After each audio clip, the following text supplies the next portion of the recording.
saking semangatnya, qadarullah ini betul-betul diberikan kemudahan oleh Allah Subhanahu wa taala, bisa sehari itu bisa menghafal 1 juz. Masya Allah, 1 juz Al-Quran saat itu.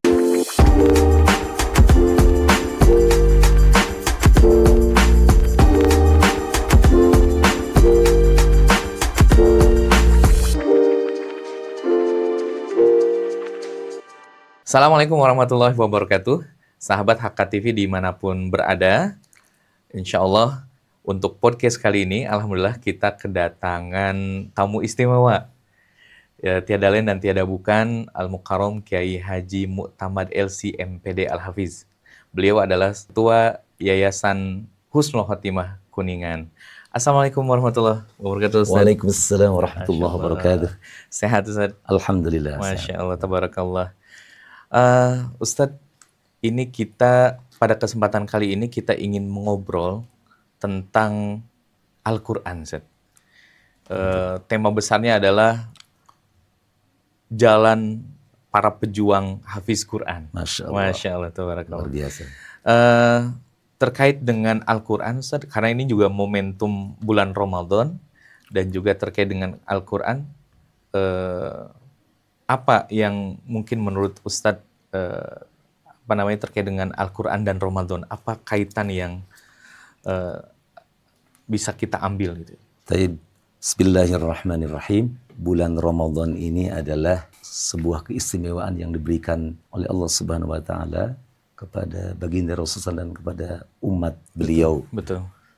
Salah satu keistimewaannya yaitu Allah sebutkan langsung dalam bulan Ramadan ini, yaitu adalah Syahrul Quran. Syahrul Quran. Syahrul Quran itu disebutkan dalam ayat. Syahrul Ramadan alladzi unzila fil Qur'anu hudal linnas al-ayah. Jadi memang ibadah yang sangat fenomenal, yang sangat luar biasa, dan disebutkan dalam ayat itu selain kewajiban ibadah saumnya itu sendiri, maka Allah sebutkan dalam Al-Quran itu bulan Ramadan adalah Syahrul Quran. Bulan diturunkan Al-Quran. Dan bulan di mana kita sebagai umat Nabi Muhammad SAW harus betul-betul muamalah kita dengan Al-Quran itu ditingkatkan pada bulan suci Ramadan. Terkait dengan sejarah bagaimana dulu Ustadz tertarik dengan Al-Quran dan menjadi seorang hafiz Al-Quran. Mungkin bisa diceritakan, karena di sini sahabat HK TV ada juga dari alumni, ada juga dari wali santri dan juga seluruh masyarakat. Dulu waktu ana di setingkat SMA, kebetulan saya di sekolah di PGAN Sumedang, Pendidikan Guru Agama Negeri Sumedang, sekolah calon-calon para pendidik, para guru ya, guru tingkat dasar pada saat itu. Kebetulan alhamdulillah aktif mengikuti berbagai event lomba ya, MTQ. Pada saat itu yang saya geluti adalah lomba dulu namanya Ceceki, Cerdas Cermat Al-Quran, yang sekarang beralih nama menjadi Fahmil Quran. Ya, MFQ, Musabaqah Fahmil Quran. Dan alhamdulillah prestasi yang ditorehkan, alhamdulillah pernah mewakili Jawa Barat di tingkat nasional di Bandar Lampung. Nah, itu. Kemudian setelah itu kita melihat bagaimana para hufad ya ketika tampil sangat luar biasa itu saat menjadi daya tarik. Daya tarik, wah kayaknya enak ya. Bisa melafalkan ayat-ayat Allah, mungkin androhil ghaib ya, artinya dihafal. Maka saat itu tertarik, maka dari lomba Fahmil Quran atau Cerdas Cermat Al-Quran beralih untuk menghafalkan Al-Quran. Ini kalau boleh tahu, Ustaz, itu untuk proses menghafal Quran itu berapa lama, Ustaz? Nah itu barangkali ya, saya sendiri alhamdulillah bisa membuktikan bahwasanya untuk mempelajari Al-Quran itu Allah sangat mudahkan. Sebagaimana firman-Nya, walaqad yassarnal Qur'ana lizikri fahal mimuddakir. Memang saat itu yang motivasinya ya di samping tadi ya yang saya sampaikan, saat itu setelah selesai PGAN Sumedang ya, kita tertarik ya pengen kuliah di mana nih? Kuliah ternyata Allah qadar Allah takdirkan, Allah perlihatkan Livia ya.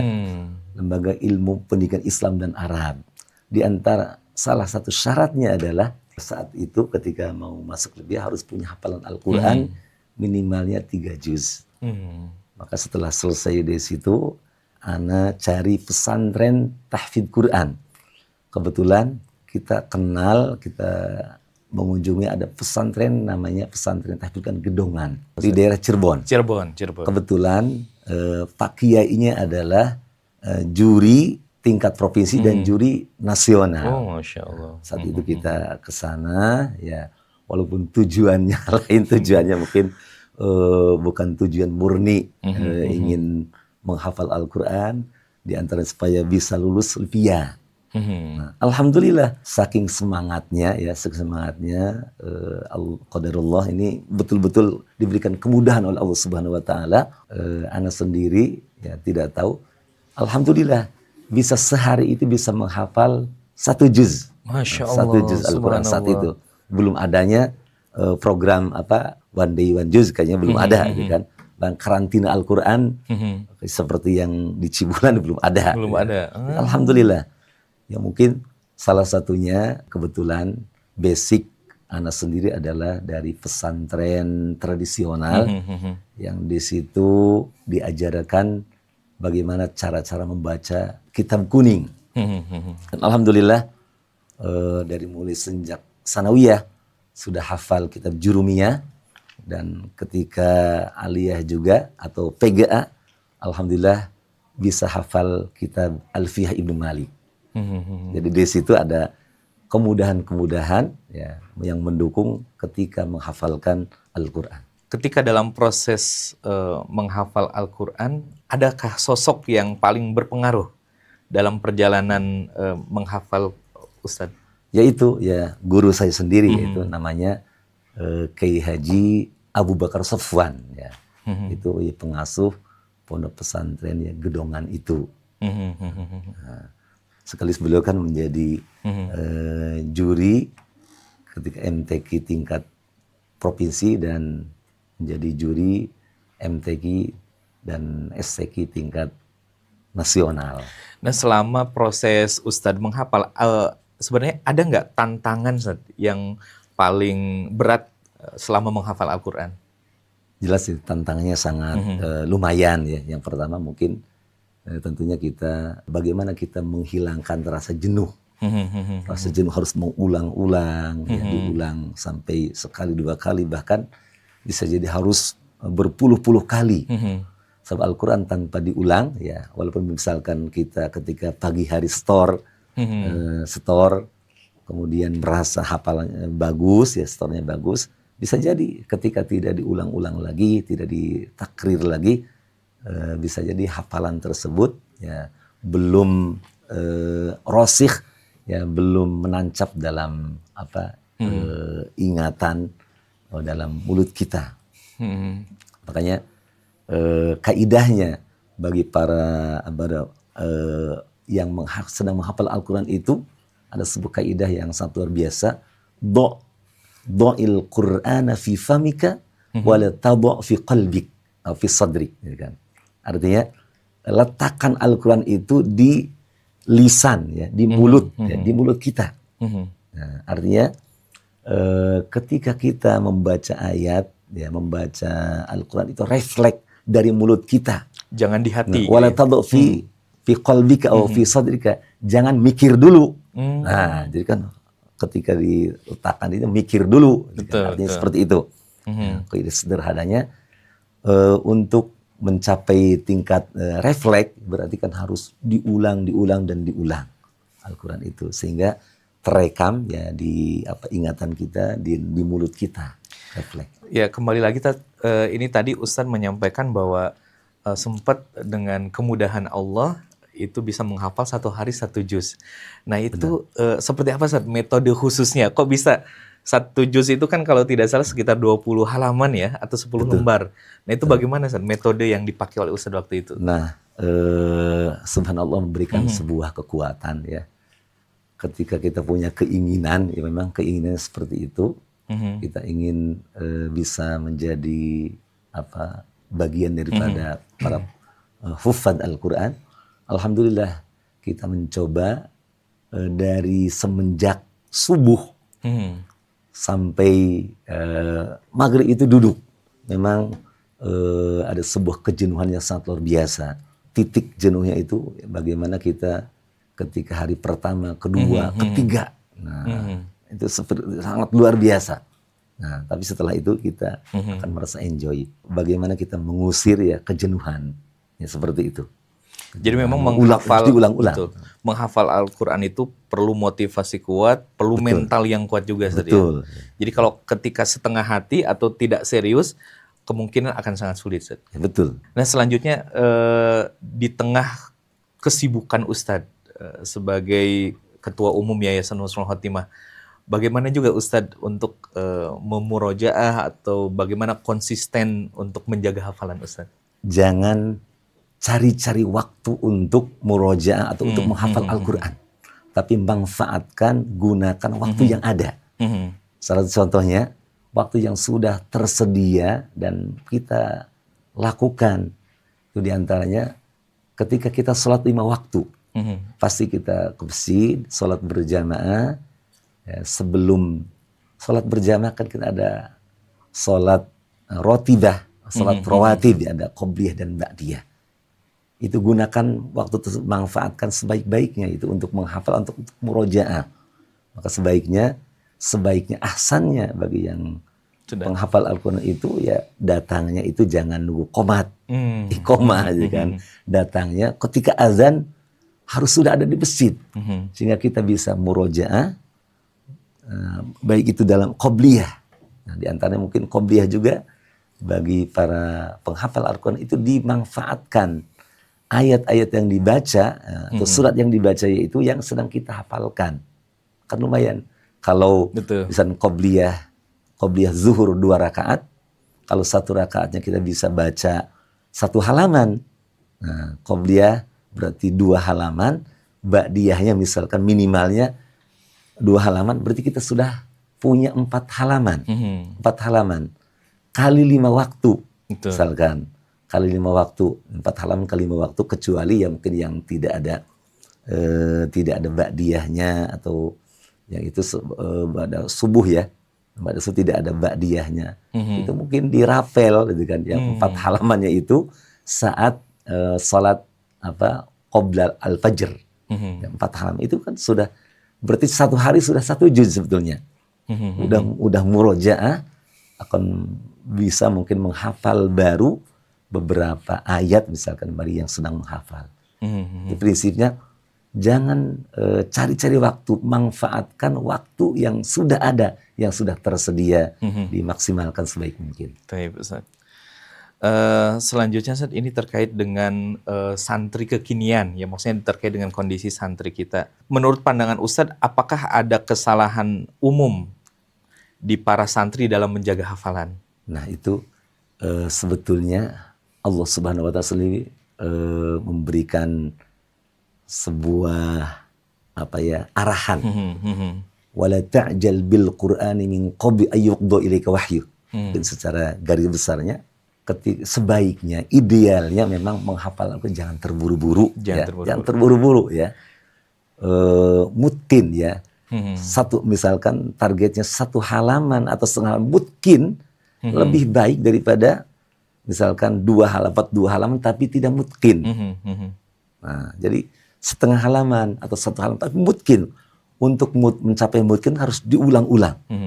Bahkan ada sebuah pesantren itu ya ketika sudah hafal itu menargetkan harus diulang sebanyak 40 kali. 40 kali untuk mencapai mungkin. Karena istiqomah itu ya ketika diantaranya 40 kali orang ya akan bisa istiqomah terus istimror continue ketika 40 kali. Maka sebaiknya itu lebih banyak porsi ya murojaah mengulang-ulang daripada porsi menghafal baru. Ya, mungkin ada sebagian mungkin anak-anak kita itu yang pengen cepet, Betul, karena pengen target mungkin cepet ya. target hafalan. Betul. Padahal yang jadi masalah nantinya kan ketika sudah selesai Mhm. kembali ke awal seolah-olah menghafal baru lagi. Nah, betul. Maka harus terus dipegang. Hafalan yang ada terus dipegang. Maka Ya, tipsnya salah satunya betul. adalah 40 kali tadi ya, Nah untuk itu pengulangan. kalau bisa, Kalau gitu bisa. kan. Ya mungkin diusahakan. Diusahakan. Kalau pengen mungkin, ya mungkin melihat kegiatan, kesibukan, bisa saja mungkin ya kalau bisa mengulang 10 kali itu sudah bagus, gitu kan. Untuk santri kita misalkan hafalan yang sudah disetorkan dan dianggap bagus ketika menyetorkan, tidak dituntun, diulang lagi selama sebanyak 10 kali itu sangat luar biasa. Luar biasa. Itu. Tapi salah satu problematika santri adalah mungkin ketika di pesantren cukup kondusif untuk Betul. menghafal. Tapi ketika pas liburan, ini Ustaz, ketika liburan rupanya banyak distraksi nih, ada gadget ya, Betul. ada juga medsos dan sebagainya. Jadi apa mungkin menurut Ustaz ya untuk problematika seperti itu? Barangkali itu sebuah tantangan yang tidak bisa dihindari, itu Betul. realita kehidupan ya anak-anak kita ya seperti itu. Mhm. Makanya bagi para penghafal Al-Quran itu yang pertama dibutuhkan itu adalah bi'ah, yaitu adalah lingkungan yang Qur'ani. Alhamdulillah kalau di pesantren Betul. ya, di Atmosfer sudah, tadi ya, atmosfer atmosfernya. sudah lingkungan udah Qur'ani. Tapi ketika mungkin kembali ke rumah dan seterusnya ya, maka ketika tidak ada bi'ah Qur'ani maka harus menciptakan bi'ah Qur'ani. Menciptakan. Bisa saja mungkin HP yang menemaninya itu disiasat dibuat bi'ah. Mungkin menghafal lewat aplikasi dan seterusnya. Bahkan sekarang itu ya sangat luar biasa ya di HP yang mungkin insya Allah harus lebih banyak dimanfaatkan untuk hal-hal yang positifnya. Bisa saja itu dijadikan sebuah alat untuk ya murojaah dan seterusnya. Kita merekam, kemudian didengarkan dan seterusnya. Itu adalah sebuah hal yang positif. Selanjutnya Ustaz, adakah momen paling berkesan selama menjadi penghafal Quran Ustaz? Salah satu momennya alhamdulillah ya, ini anugerah dari Allah Subhanahu wa taala. Mungkin dengan menghafal Al-Qur'an, menjadi bagian dari hufaz Quran. Ini Allah memberikan sebuah anugerah ya. Dulu pernah ada santri Husnul Khotimah dari Bangka Belitung, namanya Talib. Oh iya, betul. Kemudian ikut, alhamdulillah juara nasional 10 juz. Kemudian dikirim mewakili Indonesia untuk lomba tingkat internasional di Mekah. Dan alhamdulillah karena anak sebagai pembimbingnya, ikut kita membimbing sampai ke Mekah Mukarramah. Masya Allah. Tempat di Mekah, dan kita diberi kesempatan ketemu dengan salah satu imam Masjidil Haram, yaitu Imam Abdurrahman As-Sudais. Masya Allah. Bahkan kita diundang di sekretariat beliau. Itu mungkin salah satu sangat anugerah sangat luar biasa. Ya. Kita bisa ketemu dengan Imam Masjidil Haram, di Imam Syekh Abdurrahman As-Sudais. Masya Allah, itu yang mungkin berkat Al-Quran itu salah satunya. Masya Allah, berkah dengan Al-Quran. Selanjutnya Ustaz, ini terkait dengan untuk pesan. Jadi pesan untuk para santri yang sedang berjuang menghafal Quran. Karena Ustaz tahu sendiri bahwa memang di HK ada juga memang sedang ada yang menghafal Al-Quran 30 juz, ada juga yang takhusus, ada juga yang mungkin reguler ya, muqarrar dan sebagainya. Apa pesan Ustadz untuk para pejuang Al-Quran ini? Tapi pesannya yang pertama ya untuk anak-anak sekalian yang sedang berjuang menghadirkan Al-Quran, menghafal Al-Quran, ya terus dan terus, jangan pernah merasa bosan ya untuk menghafal, murojaah dan seterusnya sampai mutkin. Nah, kemudian bagi anak-anak sekalian yang sudah Allah berikan anugerah bisa hafal ya 10 juz atau 1 juz, 5 juz, 10 juz, 20 sampai 30, jangan pernah merasa puas. Bahkan udah mencapai puncaknya, tidak. Justru disitulah tantangan atau tantangan baru bagaimana untuk menjaga hafalan itu. Jangan sampai ya mungkin setelah selesai setoran 30 juz, bahkan ada yang tasmi 30 juz sekali duduk, itu jangan merasa puas. Jangan merasa puas, terus dan terus murojaah kembali, terus dan terus mungkin menyetor kembali, sebagaimana yang dilakukan oleh Imam Nafi Al-Madani. Beliau itu berguru atau mentalakikan Al-Quran tidak cukup dengan seorang syekh, tapi dengan atau beliau mensetorkan kepada 70 syekh, 70 guru beliau. Sangat luar biasa. Sehingga dianugerahi sangat luar biasa ya. Beliau mimpi bertemu Rasulullah SAW dan Rasulullah membaca Al-Quran di hadapan atau di mulut beliau dan beliau membaca Al-Quran juga. Sehingga ketika salah satu kelebihannya setelah mimpi tersebut, Imam Nafi Al-Madani setiap untai kata yang beliau ucapkan, apalagi ketika tilawah Al-Quran, maka yang keluar dari mulutnya adalah harum minyak misik. Masya Allah. Bagaimana agar hafalan itu tidak hanya kuat, tapi juga rupanya bisa membentuk akhlak? Karena mungkin juga ada yang menghafal Quran, tapi mungkin juga ada ya oknum lah atau gimana yang kadang mungkin tidak sesuai akhlaknya. Nah, mungkin bagaimana pandangan Ustaz? Taib, seorang hafidh Quran adalah kalau diistilahkan Al-Qur'anu yamshi, Quran yang berjalan. Maka segala tutur katanya, tingkah lakunya itu harus mencerminkan Al-Quran itu sendiri. Maka tidak elok misalkan seorang hafidh Quran membaca Al-Quran, tapi dari mulutnya keluar kata-kata kotor, ya, dari mulutnya menyakitkan orang dan seterusnya, perilakunya, pun wajahnya yang membuat orang kesal dan seterusnya. Na'udzubillah tsumma na'udzubillah. Ya mungkin harus kita hindari ya ketika baca Al-Quran itu. Maka yang harus dikonsumsi adalah hal-hal yang baik, makanan-makanan yang halalan thayyiban. Nah, maka tidak bagus misalkan orang membaca Al-Quran tapi dia sambil membaca murojaah merokok misalkan, karena itu bukan halalan thayyiban. Jadi sekali lagi, seorang hafidh Quran atau orang yang qari'ul Quran harus menjadi Al-Qur'anu yamshi, Al-Quran yang berjalan, yang mencerminkan akhlak Qur'ani. Baik, dan ini pertanyaan terakhir Ustaz, ini terkait dengan doa dan harapan Ustadz untuk generasi sekarang dan khususnya mungkin untuk santri Husnul Khotimah. Kita semuanya para asatidz ya, saya sendiri insyaallah mendoakan pada anakku sekalian, para santri Husnul Khotimah, mudah-mudahan Allah anugerahkan menjadi para hafadzul Quran, menjadi bagian atau dianggap sebagai ahlullah wa khossatuhu. Amin. Nah, Amin. salah satunya itu ada kegiatan interaksinya adalah Al-Quran dan Al-Quran. Baik itu tilawahnya, kemudian murojaahnya, menghafal baru dan seterusnya. Nah, bahkan mungkin mempelajari isi kandungannya.